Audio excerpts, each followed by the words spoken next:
राज्य रस्तो सुरक्षा परिशदेची बसका सोमारा जाली.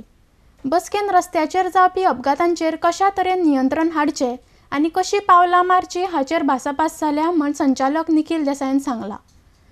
स्कुलांच्या भुरग्यांचे चड सुरक्षे खातीरय कांय मुद्द्यांचेर उलोवप जाला आनी निर्णय घेतल्यात अशें तो मुखार उलयलो. परवरच्या नाडेक्स गोवा खातीर कॅन्झिल Rodrigues. State Road Safety Council meeting. At meeting we reviewed various steps taken to reduce the fatalities, enforcement measures, what equipment is needed for road safety, improvement in condition of roads. There is a curriculum which will now be taken up across 100 schools by Education Department, where a curriculum on road safety is being introduced for the first time.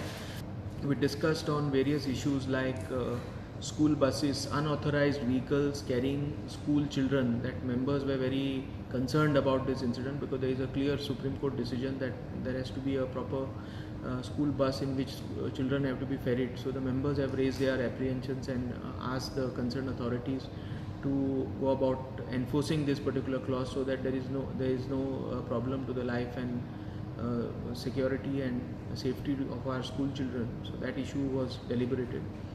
Also, the issue of removal of black spots along our highways, 57 have been identified by traffic police. So, see, the fines will be enhanced after the new Motor Vehicle Act is passed by the Parliament. Currently, it is under deliberation, referred to a select committee. So, moment that Act is passed, and the new Motor Vehicle Act with the necessary amendments, I think the number of fines, fees, etc. will go up. Potholes, we have asked the PWD that they have to take this work up on a war footing because safety of roads, unless roads are safe, you cannot expect road safety to be 100% compliant.